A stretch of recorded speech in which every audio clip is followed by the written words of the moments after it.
ત્યાં સમોસા 300 છોકરા જમાડવાના છે ક્યાં શું છે ક્યાં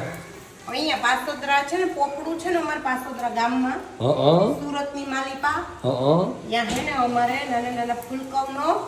આનંદ મેળો છે ઈ વિજ્ઞાન મેળો આનંદ મેળો એમ કહેવાય ને મેળો હે એટલે ત્યાં તો સમોસા વેચવા જવાનું છે ના મારો વારો આવ્યો છે સમોસાનો તારો વારો આવી ગયો સમોસા વેચવામાં પણ તું તો ભણતી નથી ને એવું જરૂરી હતું હું ભણતી હોય તો જ મારો વારો આવે એટલે આ પાછા વેચવાના કઈ રીતે સમોસા હે ઈ મને ન ખબર હોય ઈ બાળકોને બનાવીને મમ્મીઓને ને ભાભીઓને ને કાકીઓને ને માસીઓને ને આંટીઓને મોકલવાના હતા એટલે હું બનાવી દઉં છું એટલે તને આવડતા હતા સમોસા બનાવતા આ તો તૈયાર હોય એવું લાગે તો ઈ તૈયાર આમ પેકિંગ તૈયાર કરીને આવ્યા હોય સારા લાગે ને એટલે વેચવામાં આપણા જેવા તેવા ન આલે બોટમ પોટમ એમાં તને બનાવવાના કીધા હોત તો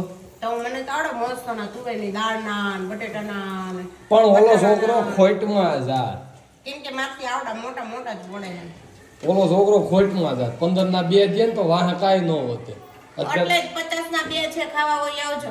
અને અત્યારે હું બટાટા વેફરની સીઝન એટલે બટાટા મોંઘા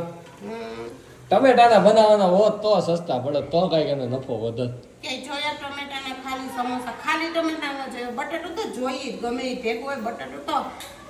આમાં સાબુદાણા હોય હા હે આ તો ચાઇનીઝ સમોસા છે પણ યસ ચાઇનીઝ આમાં ન હોય સાબુદાણા ભાવ અમે એ જ કહીએ આમાં ન હોય કાવે તો છે ને બાલ છે ને પામ તેલમાં તળવામાં આવે છે ને એટલે છોકરાઓની હેલ્થને હાનિકારક છે એટલા માટે અમે ઘરે શુદ્ધ સિંગ તેલમાં તળી રહ્યા છીએ અને ખેતી કરીને. સિંગ તેલ ક્યાંનું છે ગોંડલનું નામ શું હતું સારથી સિંગ તેલ તો હે વાપરી યાદ તો રાખે સારો ને હાલી તે યાદ જ હોય ને 2 તેલના ડબ્બા નાખીને આવ્યા છે સુરત આવ્યા ત્યારે એવું છે હા તો એક તેલનો ડબ્બો જોશના માસીને દઈ જજો કડાઈ દઈ ગયા ને એટલે લે ઈ ખાય એટલે એમને આવે તે આપણે એના વાટકી વ્યવહાર નથી એટલે વાટકી વ્યવહારમાં તેલ દેવાનું આપણે નવો વ્યવહાર કરીએ ડબ્બા વ્યવહાર ના ભાઈ ના લો સિંગ તેલ હવે મોંઘું હે આપણે અહીંયાથી 2 ડબ્બા લઈ જાવું હવે વાટકી વ્યવહારમાં હું તને એક વાત સમજાવું હા કે તમે 2 જણા હો હા હવે 2 જણા તમે 4 ઘર આજુબાજુના હોય તમે ત્યાં દેવા જાઓ હા તો પછી 4 ઘરેથી એક હારે આવે તો તમે શું કરો કેટલું ખાવ હે થોડું થોડું જ આવે એટલે લાખ ખટારો ભરીને ન દઈ પણ એમ નહીં વાટકી વ્યવહારમાં થોડું થોડું આવે હા તો તમે 4 ઘરે એક હારે આવ્યું હોય તમે ખાવ હું એમ વાત છે એક વાટકી પછી તમારે 4 જણાને દેવાનું હોય તો 2 જણાને તમે ન જોઈએ એટલું તમે 4 ઘરને દેવાનું થાય એ તમને ન કહેવાય ઈ એક ગણતરીની વસ્તુ નથી ખાણી પીણીની વસ્તુ શોખથી કોકને ખવડાવીને ખાવ ને તો રાજી થાવ એવું હોય બાકી ખાઈને તો ખૂટીએ ધરાય એવી એક કહેવત છે આવી કહેવત તમે પહેલી વખત સાંભળી હાંભળીને મારી પાસેથી પણ શું ને બાકી એ ખાઈને તો ખૂટિયા જેવા થાવ એમ હોય જો કેવા તળાઈ છે એક નંબર તો મને ક્યાંક તળવામાં રાખવી છે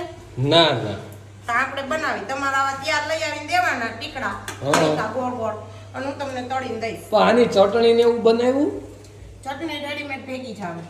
સમોસા ભેગી એ ના ચટણી માટે તો આ જે બાબલો છે ને એ નાના એવા મમ્મી છે ને નાના એવા બાબલાને એને બહુ સરસ આવડે ગ્રીન ચટણી શું વાત કરે છે